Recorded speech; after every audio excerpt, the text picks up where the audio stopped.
അസ്സലാമു അലൈക്കും വറഹ്മത്തുള്ളാഹി തആല വബറകാതുഹു. ഇന്ന് നമ്മൾ ചർച്ച ചെയ്യാൻ പോകുന്നത് 4-ാം ക്ലാസ്സിൻ്റെ താരീഖ് എന്ന വിഷയത്തിൽ മുൻ വർഷങ്ങളിൽ വന്ന വാർഷിക പരീക്ഷയുടെ ചോദ്യപേപ്പറാണ്. അപ്പോൾ ആദ്യത്തെ ഭാഗം നോക്കാം. യോജിച്ചവ ചേർക്കാം. അപ്പോൾ താഴെ 8ഓളം ചോദ്യങ്ങൾ നൽകിയിട്ടുണ്ട്. അപ്പോൾ അതിനോടൊക്കെ യോജിച്ചത് ബ്രാക്കറ്റിൽ നിന്നും എടുത്തെഴുതാനാണ്. ഒന്നാമത്തെ ചോദ്യം, മസ്ജിദുൽ ഹറാം കഴിഞ്ഞാൽ പിന്നെ ശ്രേഷ്ഠമായ പള്ളി ഏതാണ്? അപ്പോൾ ആദ്യം ബ്രാക്കറ്റിലുള്ളത് നമുക്ക് വായിച്ചു നോക്കാം. അൻസാറുകൾ, ഹബശ, ബത്നുൽ വാദിയിൽ, മസ്ജിദുൻ നബവി, ഖദീജ ബീവി വഫാത്തായി, അബൂ അയ്യൂബുൽ അൻസാരി റളിയല്ലാഹു അൻഹുയുടെ പ്രബോധനം, ബനു സാലിം ഇബ്നു ഔഫിൻ്റെ. അപ്പോൾ ഓരോന്ന് നമുക്ക് നോക്കാം. ഒന്നാമത്തത്, മസ്ജിദുൽ ഹറാം കഴിഞ്ഞാൽ പിന്നെ ശ്രേഷ്ഠമായ പള്ളി ഏതാണ്? മസ്ജിദുൻ നബവി. അപ്പോൾ അവിടെ മസ്ജിദുൻ നബവി എന്ന് എഴുതി ചേർക്കുക. രണ്ടാമത്തത്, നബി സല്ലല്ലാഹു അലൈഹി വസല്ലമ ആദ്യം ജുമുഅ നിർവഹിച്ച പള്ളി അതെവിടെയാണ്? ബത്നുൽ വാദിയിൽ. അപ്പോൾ അവിടെ ബത്നുൽ വാദിയിൽ എന്ന് എഴുതി ചേർക്കുക. മൂന്നാമത്തത്, എത്യോപ്യയുടെ ഇപ്പോഴത്തെ പേര് അതാണ് ഇത് ഹബശ. എത്യോപ്യയുടെ ഇപ്പോഴത്തെ പേരാണ് ഇത് ഹബശ എന്നുള്ളത്.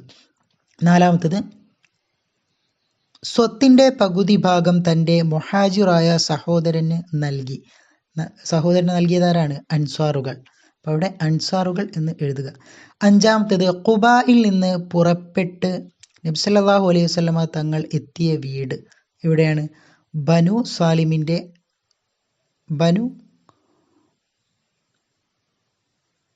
ബനു സാലിം ഇബ്നു ഔഫിൻ്റെ വീട്ടിൽ. അതാണ് അവിടെ എഴുതാനുള്ളത്. ആരാണ്? ബനു സാലിം ഇബ്നു ഔഫിൻ്റെ വീട്ടിൽ. ഇനി ആറാമത്തെ നോക്കാം. നബി സല്ലല്ലാഹു അലൈഹി വസല്ലമയുടെ ഒട്ടകം വീണ്ടും മുട്ടുകുത്തി ആരുടെ വീട്ടുമുറ്റത്താണ്? അപ്പോൾ ആരുടെ വീട്ടുമുറ്റത്താണ് നബി സല്ലല്ലാഹു അലൈഹി വസല്ലമ തങ്ങളുടെ ഒട്ടകം വീണ്ടും മുട്ടുകുത്തിയത്? അതെവിടെയാണ്? അബൂ അയ്യൂബ് അൻസാരി റളിയല്ലാഹു അൻഹുവിൻ്റെ വീട്ടുമുറ്റത്താണ്. ഇനി ഏഴാമത്തത്, ആദ്യത്തെ 3 വർഷക്കാലം രഹസ്യമായിരുന്നു നബി സല്ലല്ലാഹു അലൈഹി വസല്ലമ തങ്ങളുടെ പ്രബോധനം. അപ്പോൾ അവിടെ പ്രബോധനം എന്ന് എഴുതി ചേർക്കുക. ഇനി എട്ടാമത്തത്, അബൂ ത്വാലിബ് മരണപ്പെട്ടതിൻ്റെ 3-ാം ദിവസം ഖദീജ ബീവി റളിയല്ലാഹു അൻഹ വഫാത്തായി. അപ്പോൾ അബൂ താലിബ് മരണപ്പെട്ടതിൻ്റെ 3-ാം ദിവസമാണ് ആര് വഫാത്തായത്? ഖദീജ ബീവി വഫാത്തായത്. ഇനി രണ്ടാമത്തെ ഭാഗം നോക്കാം, വ്യക്തമാക്കാം. അപ്പോൾ താഴെ 5ഓളം ചോദ്യങ്ങൾ നൽകിയിട്ടുണ്ട്. അപ്പോൾ അതൊക്കെ വ്യക്തമാക്കിയിട്ട് എഴുതുക. ഒന്നാമത്തത്, മുഹാജിറുകൾ എന്ന് പറഞ്ഞാൽ ആരാണ്? നോക്കാം. വിശ്വാസ സംരക്ഷണാർത്ഥം എല്ലാം ഉപേക്ഷിച്ച് മദീനയിലേക്ക് ഹിജ്റ പോയ സ്വഹാബികൾക്ക് മുഹാജിറുകൾ എന്ന് പറയും. ഒന്നുകൂടെ നോക്കാം.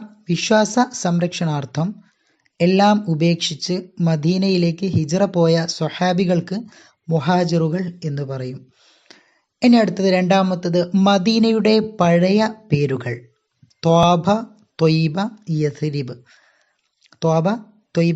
യസ്രിബ്. ഇതാണ് മദീനയുടെ പഴയ പേരുകൾ.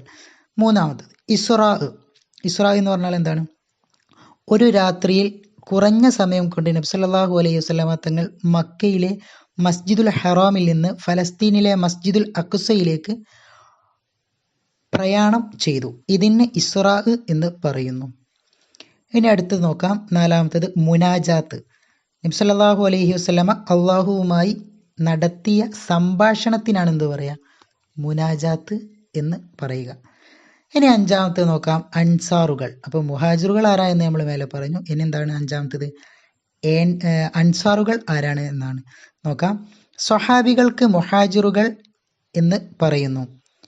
മുഹാജിറുകളെ സഹായിച്ച മദീനക്കാരായ സ്വഹാബികൾക്ക് അൻസാറുകൾ എന്ന് പറയുന്നു. അപ്പം അൻസാറുകൾ എന്ന് പറഞ്ഞാൽ മുഹാജിറുകളെ സഹായിച്ച മദീനക്കാരായ സ്വഹാബികൾക്കാണ് എന്ത് പറയുക?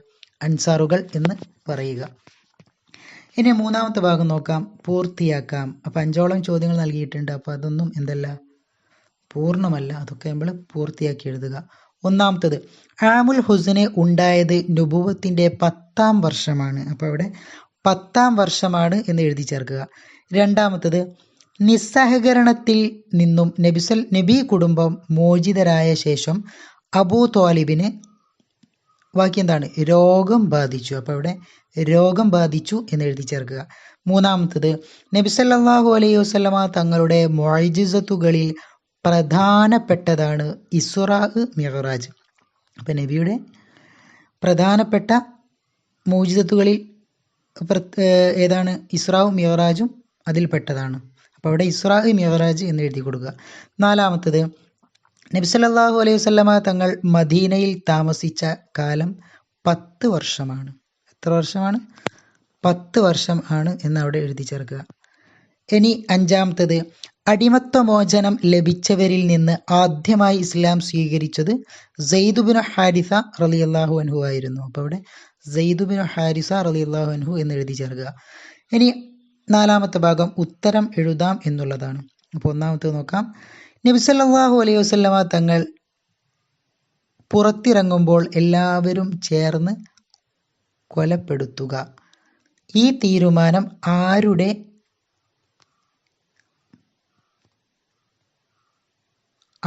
അഭ്യർത്ഥന പ്രകാരമായിരുന്നു? ആരുടെ അഭിപ്രായ പ്രകാരമായിരുന്നു? ഒന്നുകൂടെ നോക്കാം. നബി സല്ലല്ലാഹു അലൈഹി വസല്ലമ തങ്ങൾ പുറത്തിറങ്ങുമ്പോൾ എല്ലാവരും ചേർന്ന് കൊലപ്പെടുത്തുക. ഈ തീരുമാനം ആരുടെ അഭിപ്രായ പ്രകാരമായിരുന്നു? ആരുടേതായിരുന്നു? അബൂ ജഹലിൻ്റെ. അപ്പോൾ അവിടെ അബൂ ജഹലിൻ്റെ എന്ന് എഴുതി ചേർക്കുക. അതാണ് അതിൻ്റെ ഉത്തരം. രണ്ടാമത്തത് റളിയല്ലാഹു അൻഹും എന്ന് അള്ളാഹു പറഞ്ഞു. ആരെ സംബന്ധിച്ച്? മുഹാജിറുകളെക്കുറിച്ചും അൻസാറുകളെക്കുറിച്ചുമാണ് അള്ളാഹു തആല എന്ത് പറഞ്ഞത്? റളിയല്ലാഹു അൻഹും എന്ന് പറഞ്ഞത്. ഇനി മൂന്നാമത്തെ നോക്കാം. ശത്രുക്കൾ സൗർ ഗുഹയിൽ പ്രവേശിച്ചില്ല. കാരണം എന്ത്? അതിൻ്റെ കാരണം ചിലന്തി വല കെട്ടിയതും മാടപ്രാവ് കൂട് കൂട്ടി അടയിരുന്നതും ആയിരുന്നെന്ത്?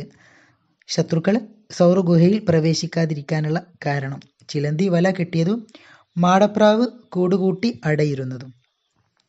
നാലാമത്തത് രണ്ടാം അഖബ ഉടമ്പടി നടന്നത് എവിടെ വെച്ച് എപ്പോഴായിരുന്നു?